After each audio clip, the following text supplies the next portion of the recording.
भारतानं सेमीफायनलमध्ये धडक मारली आहे। क्रिकेट वर्ल्ड कप 2015च्या क्वार्टर फायनलमध्ये बांगलादेशला 109 रन्सनं पराभूत करत भारतानं सेमीफायनलमध्ये धडक मारली आहे। सेमीफायनलमध्ये पोहोचणारी टीम इंडिया दुसरी टीम ठरली आहे। याआधी साऊथ आफ्रिकेने सेमीफायनलमध्ये धडक मारली आहे। आता भारताचा मुकाबला कोणाशी होतो हे ठरणार आहे। पाकिस्तान विरुद्ध ऑस्ट्रेलिया यांच्यात होणाऱ्या क्वार्टर फायनलच्या मुकाबल्यानंतर भारताने गतविजेता हा किताब याही वर्षी कायम राखण्याचं मनावर घेतलेलं दिसतंय। जी टीम या वर्ल्ड कपच्या सुरुवातीच्या आधी जेव्हा वर्ल्ड कप सुरू व्हायचा होता तेव्हा अत्यंत सामान्य वाटत होती, सगळे नवखे चेहरे होते, 4च प्लेयर असे होते की ज्यांनी वर्ल्ड कप याआधी खेळला होता। त्या प्लेयरला घेऊन कॅप्टन धोनी या वर्ल्ड कपला सामोरा गेला आणि आपण पाहतोय कमाल कामगिरी या टीम इंडियानं वर्ल्ड कप मध्ये केलेली आहे। क्वार्टर फायनलच्या या मुकाबल्यात बांगलादेशवर 109 रन्सनी दणदणीत विजय मिळवत टीम इंडियाने धडाक्यात सेमीफायनल मध्ये धडक मारली आहे। अधिक चर्चा करूयात आपल्यासोबत आमचे विशेष प्रतिनिधी सुनंदन लेले थेट ऑस्ट्रेलियातून आहेत। सुनंदन, या विजयानंतरची पहिली प्रतिक्रिया हीच आहे की जिथं हात लावेल तिथं अक्षरशः भारतीय टीम सोनं करताय। 7 मॅचेस 7 ऑल आउट 7 विजय, याच्यापेक्षा काय सांगू। कारण भूषण आजच्या मॅच मध्ये अप्रतिम लढत ही बांगलादेशने दिली, परंतु त्यांचा कडवा प्रतिकार हा अत्यंत अप्रतिम क्रिकेट खेळून भारतीय टीमने मोडून काढलाय। 100 पेक्षा जास्त रनचा विजय मिळवलाय, त्यामुळे सगळ्याच गोष्टी अगदी सुरळीत। सगळ्याच आघाड्यांवर सुनंदन आपण आज बांगलादेशला मात दिली 100%। कारण मी म्हणेन की पहिल्या 25 ओव्हर बांगलादेशने अप्रतिम प्रयत्न केला, कारण खरंच त्यांच्या बॉलिंगमध्ये अचूकता होती, ज्यामुळे बॅट्समनला हलता सुद्धा आलं नाही। परंतु तो काळ संपल्याला पार्टनरशिप केली रैना आणि रोहितनी, ती मला वाटतं कारणीभूत ठरली। आणि नंतर बोलर्स तर आपले टेरिफिक फॉर्म मध्ये आहेत, कारण दरवेळेला एक कोणीतरी असा फास्ट बॉलर येतो की जो आपल्या टीमला पलीकडे नेतोय। कधी मोहित शर्मा, कधी शमी, आज उमेश यादवने अप्रतिम बॉलिंग केली, तिखट वेगवान मारा त्यांनी केला, 4 विकेट त्यांनी काढल्या। म्हणून म्हटलं सगळंच जमून येतंय भूषण। खरंय, आणि या सगळ्या टीमची जी एक भट्टी जमावी लागते, जेल व्हावी लागते टीम, ती परफेक्ट जेल झाली आहे टीम आणि आता सेमीफायनलमध्ये धडक मारली आहे। सुनंदन, या विजयानंतर भारतीय टीमचा आत्मविश्वास प्रचंड उंचावला असेल। 100% का नाही उंचावणार, कारण 7 मॅचेस मध्ये 7 विजय जर का हाती लागलेले आहेत, जे कष्ट करून मिळवलेले आहेत, अप्रतिम क्रिकेट खेळून मिळवलेले आहेत, तर आत्मविश्वास वाढणारच, त्याच्यात काहीच आश्चर्य नाही। परंतु मी एकच म्हणेन की भारतीय टीम आता सिडनीला जाताना 7 विजय 7 ऑल आउट आणि 5 पैकी 4 बॅट्समनने केलेली शतकं, असा सगळाच विश्वास बरोबर घेऊन सिडनीला चाललाय। खरं, आणि या सगळ्या आत्मविश्वासाबरोबरच आता टीम इंडियाकडे एक महत्वाचा मुद्दा असेल, तो म्हणजे भारतीय फास्ट बॉलरची कामगिरी। कारण भारतीय फास्ट बॉलर्स या वर्ल्ड कपच्या आधी सुनंदन आपल्याला म्हणावे तसे लई दिसत नव्हते, त्यांची बॉलिंग फार अटॅकिंग वाटत नव्हती, विकेट टेकिंग वाटत नव्हती, पण आता मात्र भारतीय बॉलरनी कमाल केली आहे। मी हाच मुद्दा घेऊन जाणार आहे। सुलक्षण कुलकर्णी, माजी क्रिकेटर, सुद्धा आपल्यासोबत आहेत। सुलक्षण, स्वागत या चर्चेमध्ये। आज भारताने 109 रन्सनी अफलातून विजय मिळवलाय बांगलादेशवरती। हा विजय भारतीय टीमसाठी नक्कीच आत्मविश्वास वाढवणार आहे, पण त्याचबरोबर भारतीय प्रेक्षकांना सुद्धा एक वेगळा आत्मविश्वास आणि वेगळ्या आशा पुरवणार आहे। निश्चितपणे भूषण, अतिशय चांगला विजय। 7चे 7 सामने आपण जिंकलोय आणि आजचा सामना सुद्धा अतिशय म्हणजे चांगला होता। एक वेळेला असं होतं की 25 षटकामध्ये, पहिल्या 25 ते 30 षटकामध्ये अतिशय रंगतदार सामना झाला होता। बांगलादेशने सुरेख गोलंदाजी केली होती, जसं सुनंदन म्हणाला की त्यांनी बॉलिंग इतकी टाईट ठेवली होती आणि 3 विकेट्स पण काढले होते। आपण इनफॅक्ट अंडर प्रेशरमध्ये आउट झालो होतो, विराट कोहली, अजिंक्य रहाणे, आणि त्यावेळेला अतिशय सुंदर केली होती। पण नंतर एक जसं म्हणतो ना, क्रिकेटमध्ये अप्स अँड डाऊन्स असतात, ते अप्स अँड डाऊन्स तुम्हाला ते फेस करावं लागतात आणि ती सिच्युएशन तुम्हाला ती टॅकल करावी लागते, प्रेशर तुम्हाला ते हँडल करावं लागतं। आणि रोहित शर्मा आणि सुरेश रैनाने ते प्रेशर हँडल केलं आणि अत्यंत सुंदर पार्टनरशिप करून ती आपण 300 धावांचा टप्पा पार केला। आणि त्यानंतर आपल्या गोलंदाजांनी जे मागच्या 7 मॅचमध्ये कंटिन्युअस बॉलिंग करतायत, चांगली बॉलिंग, ते करून अतिशय म्हणजे चांगला विजय संपादन केला आहे आणि ह्या कॉन्फिडन्स घेऊन आपण सिडनीला चाललोय सेमीफायनलमध्ये।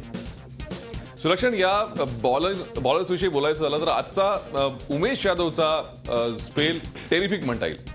खरंच उमेश प्रत्येक मॅचमध्ये कन्सिस्टंट बॉलिंग करतोय। त्याचे जर आपण प्रत्येक मॅचचं बघाल तर पहिल्या 10 ओव्हरमध्ये आपल्याला 2 विकेट्स मिळालेत। याचाच अर्थ असा आहे की हे विकेट टेकिंग बॉल टाकतायत, प्रत्येक मॅचमध्ये चांगल्या एरियाजमध्ये कन्सिस्टंट बॉल टाकतायत आणि कन्सिस्टंट बॉल टाकत असल्यामुळे दोन्ही साईडनी प्रेशर क्रिएट होते. जेव्हा प्रेशर क्रिएट होतो त्यावेळेला बॅट्समन चुकीचे फटके खेळत असतो आणि हेच प्रत्येक मॅचमध्ये झाले. तेच उमेश यादवनी ह्या मॅचमध्ये केलं आणि अतिशय सुरेख टप्प्यावर त्यांनी बॉलिंग केली. त्याचंच त्याला आज फळ मिळालं. खरंय. सुनंदन सुद्धा आपल्या सोबत आहेत. सुलक्षण, तुम्हाला सुनंदनला काही विचार असेल तुम्ही विचारू शकता. सुनंदन, मला एक विचारायचं की जेव्हा 30 ओव्हरमध्ये आपले साधारण 100 रनच होते त्यावेळेला तुला असं वाटलं की तुझ्या पोटात असा गोळा आला होता त्या सुलक्षण नाही. त्याचं कारण रोहित आणि रैना बॅटिंग करत होते. 35 ओव्हरमध्ये आपल्या 150 रन झालेल्या होत्या.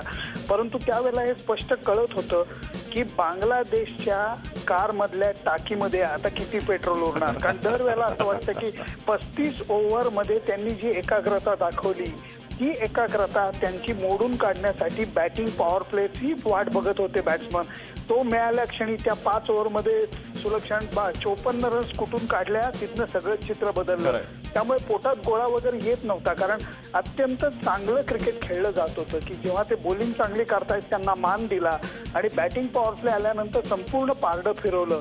अप्रतिम क्रिकेटचा नमुना बघायला मिळाला सुलक्षण. खरंय खरंय. सुनंदन, जसं आता आपण बोलतोय की जेव्हा बॅटिंग पॉवर प्ले आला तिथून भारतीय बॅट्समननी गिअर बदलला आणि तिथून खरी मॅच आपल्या बाजूने झुकली असं म्हणता येईल का?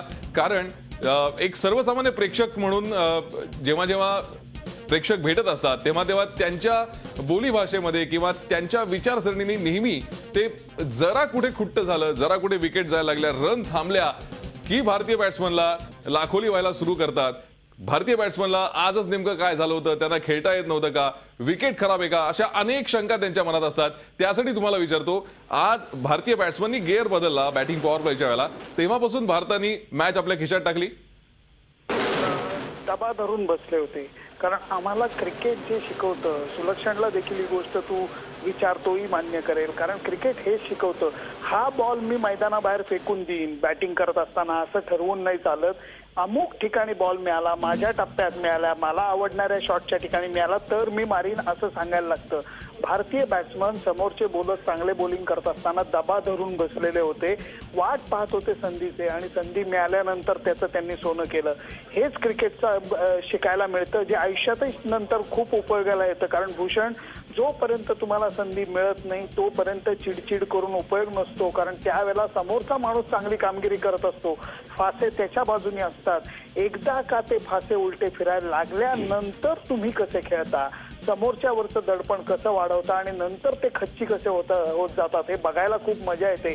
कारण 35 ओव्हरपर्यंत जो किल्ला बांगलादेशी बॉलर्सनी अगदी प्राणपणाने राखला होता त्याला त्या बॅटिंग पॉवर प्लेमध्ये रैना आणि रोहितनी सुरुंग लावला अक्षरशः. सुनंदन, या सगळ्या विजयाचं श्रेय अर्थातच टीम परफॉर्मन्सला आहेच, मात्र या सगळ्या टीमला घेऊन जाणारा जो कॅप्टन आहे महेंद्रसिंग धोनी त्यालाही द्यावं लागेल. आणि आज त्याचा 100वा विजय आहे, त्याबद्दल काय सांगाल?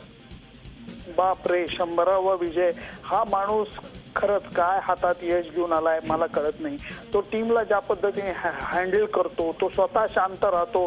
मी तर त्याला म्हणतो की त्याचं डोक्याचं खरं माझ्या रेफ्रिजरेटरची कंपनी असती तर पहिल्यांदा मी त्याला साईन केला असता ब्रँड अँबॅसेडर म्हणून. कारण इतकं शांत डोकं ठेवून खेळणं हे खूप अवघड असतं जे महेंद्रसिंग धोनीच करू जाणे. त्यामुळे तो शांत राहिल्याने संपूर्ण टीमला शांत राहायलाच लागतं.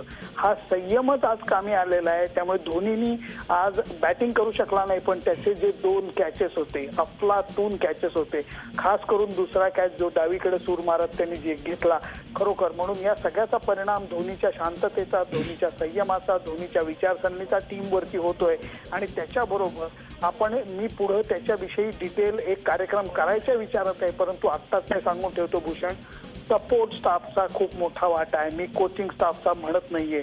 फिजिओ असू देत, ट्रेनर असू देत, योगा एक्सपर्ट असू देत, माने काका जे मसाज देतात ते असू देत, या 4ही जणांनी अविश्रांत मेहनत केली आहे. त्यामुळे 100 दिवसांचा दौरा होऊनही आपली टीम फिट आहे आणि फिट होऊन ते मैदानात जात आहेत. नंतर विश्रांतीच्या वेळेला त्यांच्या दुखापती बाजूला करण्यासाठी हे 4 जण झटतायत.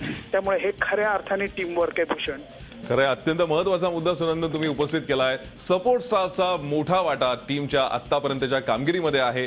जी विजयी मालिका धोनी आणि कंपनीनं वर्ल्ड कप सुरू झाल्यापासून राखली आहे त्यामध्ये सपोर्ट स्टाफचा मोठा वाटा आहे. सुलक्षण, तुम्ही काय सांगाल? तुम्ही सुद्धा एक कोच आहात, माजी क्रिकेटर आहात. सपोर्ट स्टाफचा वाटा किती मोठा असतो या सगळ्या यशाच्या गणितांमध्ये? अतिशय महत्त्वाचं आहे. जसं सुनंदन आता म्हणाला, कारण सुनंदन तिकडे आहेच आणि त्यामुळे तो जवळनं बघतोय. परंतु सपोर्ट स्टाफ हा एक बाउंड्री लाईनच्या बाहेरून खेळणारा एक खूप मोठा रोल प्ले करत असतो.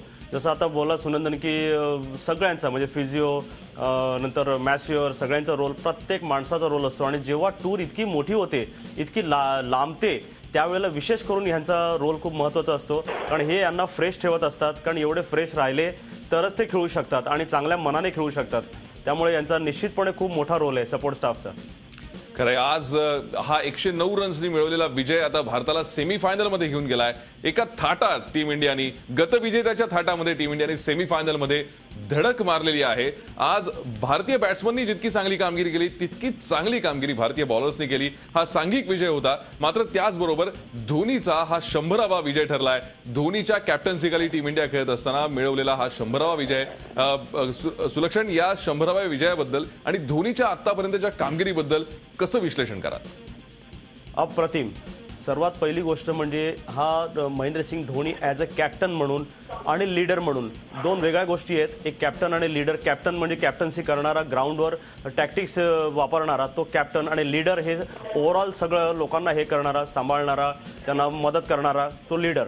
परंतु ह्या 100 मॅचेस जिंकण्यामध्ये एक त्यांनी जो परफॉर्मन्स दिला आहे, खास करून वन डे आणि T20चा, तो बादशाह मी म्हणेन ॲज अ कॅप्टन म्हणून.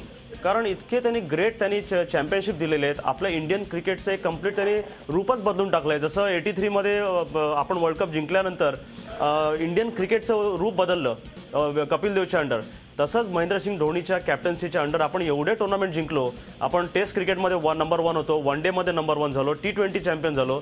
हे सगळं धोनीच्या कॅप्टन्सीच्या अंडर झालं. आणि आज 100 मॅचेस जिंकणं म्हणजे खूपच ग्रेट परफॉर्मन्स आहे. आणि धोनीनी एक इंडियाला एक वेगळ्या स्तरावर नेऊन ठेवलं. त्यामुळे अप्रतिम. खरंय सुलक्षण, ही चर्चा आपण अशीच करणार आहोत. त्याचबरोबर देशभर जल्लोष सुरू झालाय. तसाच जल्लोष झी 24 तासच्या न्यूज रूम मध्ये सुद्धा सुरू आहे. आपण तोही पाहणार आहोत. आपण पाहताय क्रिकेटचं महायुद्ध. भारताने बांगलादेशवरती 109 रन्सनी जबरदस्त विजय मिळवला आणि या विजयाचा खऱ्या अर्थाने हिरो ठरला, मॅन ऑफ द मॅच ठरला रोहित शर्मा. रोहितची आज जबरदस्त सेंचुरी बघायला मिळाली. रोहितच्या पालकांचं काय प्रतिक्रिया आहे आपण पाहूया. नहीं, बहुत अच्छा लगा मुझे जिस तरह से उसने परफॉर्म किया, और यही उम्मीद करता हूँ कि आगे की मैच में भी इसी तरह परफॉर्म करे और इंडिया को एक अच्छा स्टार्ट दे. 50 के पहले तो आस्ते आस्ते ही खेलता है. एक बार 50 हो गया तो थोड़ा तेज करने चालू करता है, फिर बाद में सेंचुरी के बाद बहुत अच्छा खेलने लगता है. इसी तरह उसने अपना परफॉर्मेंस दिया आज. हाँ, हम लोग शुरू से मैच देख रहे थे, तो आज ऐसा लग रहा था कि आज जरूर रोहित सेंचुरी बनाएगा. फिर बारिश भी आ गया. उस टाइम पे थोड़ा ऐसा लगा, अरे अभी क्या बारिश की वजह से ये लोग का मैच होगा कि नहीं होगा. फिर मैच चालू हो गया. फिर अच्छा खेलने लगे ये लोग. रोहितच्या आईच्या मनात असलेली ही शंका सगळ्याच भारतीय प्रेक्षकांच्या मनात होती की पाऊस आलाय, आता काय होईल. पण त्या पावसाने फार व्यत्यय आणला नाही आणि आजचा विजय भारताला मिळवता आला. आज या विजयानंतर संपूर्ण देशभर जल्लोष सुरू आहे. तसा जल्लोष झी 24 तासच्या न्यूज रूम मध्ये सुद्धा आहे. आपण थेट जाऊयात. आमच्या प्रतिनिधी मेघा कुचिक आपल्यासोबत आहेत. मेघा, कसा जल्लोष सुरू आहे झी 24 तासच्या न्यूज रूम मध्ये? काय आपल्या सहकाऱ्यांच्या प्रतिक्रिया या विजयाबद्दल? भूषण, टीम इंडियाला सेमीफायनलचा मौका मिळालेला आहे आणि त्याचं सेलिब्रेशन झी 24 तासच्या न्यूज रूम मध्ये देखील आहे. रोज कामाचं प्रेशर असल्याने कर्मचारी आज इंडिया इंडिया ओरडतायत. आपल्याबरोबर सुनील घुमे आहेत. सर, काय सेलिब्रेशन कशा पद्धतीने करणार? आज आम्हाला खूप आनंद झालेला आहे, कारण लागोपाठ दुसऱ्यांदा भारताची टीम सेमीफायनलमध्ये गेलेली आहे. आणि सेमीफायनल नाही तर आम्ही यावर्षी पुन्हा एकदा फायनल जिंकणार आहोत. आणि we won't give it back, we won't give it back. आपल्याबरोबर अमित भिडे आहे. अमित, 7च्या बुलेटिन तुला लावायचं, मला माहिती प्रेशर आहे, तरी तू सेलिब्रेशन करतोय. रोहित शर्माने शानदार सेंचुरी रगावलेली आहे, काय सांगशील? रोहित शर्मा ग्रेट आहे. म्हणजे रोहित शर्मा विषयी काय बोलायचं. म्हणजे रोहितने याच्या आधी सुद्धा आपण पाहिलं होतं रोहित शर्मा आज जे काही मारत होता ना यार, अमेझिंग. आणि सगळ्या क्रिकेटिंग नेशन्ससाठी एकच message, we won't give it back. आम्ही हा वर्ल्ड कप देणार आहे. We won't give it back. We won't give it back. Ashish, तू कशा पद्धतीने सेलिब्रेशन करणार आहेस आज रात्री? रात्री घरी जाऊन मस्त कुठेतरी छानपैकी एखाद्या हॉटेलमध्ये बसू आणि खरंच सगळ्यांनी खूप आधी बसू आणि मग बोलू.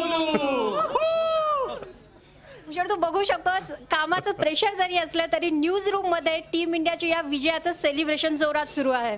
खरंय मेघा, आणि हे सेलिब्रेशन असं सुरू राहणार आहे कारण पुढच्या सेमीफायनल मध्ये सुद्धा भारत जिंकणार आहे ही आशा सगळ्याच भारतीय क्रिकेट फॅन्स नाही. धन्यवाद मेघा या सविस्तर प्रतिक्रिया आमच्यापर्यंत पोहोचवल्यास त्याबद्दल. वेळ झाली एका छोट्याशा ब्रेकची आणि ब्रेक नंतर आपण पाहूयात एक आणखी महत्वाची जी बाजू आहे ती भारताच्या फेवरमध्ये कुठली आहे, पाहूया त्या ब्रेक नंतर. आपण मला क्रिकेटचं महायुद्ध भारत आणि बांगलादेश यांच्यातल्या या मॅच बद्दल आपण विश्लेषण करतोय. आपल्यासोबत माजी क्रिकेटर सुलक्षण कुलकर्णी आहेत. सुलक्षण, आता भारताची मॅच ऑस्ट्रेलिया आणि पाकिस्तान यांच्यातल्या विजेत्यासोबत सिडनीला होणार जी सेमीफायनल असेल. सिडनी ग्राउंडचा इतिहास भारताच्या फेवरमध्ये काय नेमका इतिहास आहे आणि हे ग्राउंड भारताला फेवरेबल कसं आहे? भूषण, अनेक वर्षापासून सिडनी जे ग्राउंड आहे, जे टेस्ट मॅच व्हायची त्यावेळेला जनरली पर्थ, मेलबर्न ह्या ठिकाणी येऊन मग अशी सिडनीला यायची. त्यामुळे सिडनी ही थोडीशी स्लो विकेट आहे, थोडी स्पिनरला हेल्प करणारी विकेट आहे, जे आपल्या भारतीय फलंदाजांचे थोडे फेवरेबल असते किंवा भारतीय स्पिनर्स जे असतात ते डॉमिनेट करतात. आणि ही वर्षानुवर्षाचा एक अनुभव आहे. आपल्या प्लेयर्सनी खूप चांगला परफॉर्मन्स केला आहे. आपण जर बघितलं तर सचिन तेंडुलकरनी 248 केले होते, रवी शास्त्रीने 200 केले होते ह्याच विकेटवर. लक्ष्मणचे ते अनेक यादगार इनिंग आहेत तिकडे आहेत, राहुल द्रविडच्या. आता विराट कोहलीने सुद्धा एक ब्रिलियंट 100 केले होते. आणि इथे ह्या ग्राउंडवर इंडियाने मॅक्सिमम मॅचेस जिंकलेले आहेत. त्यामुळे ही आपल्याला एक खूप चांगली मेमरी आहे, आपल्याकडे एक पॉझिटिव्ह मेमरी आहे. मला निश्चित माहिती आहे की इंडियन टीम जेव्हा खेळेल सिडनीमध्ये जाईल, ही मॅच झाल्याबरोबर त्यांना माहिती आहे की आपण सिडनीला खेळणार आहोत.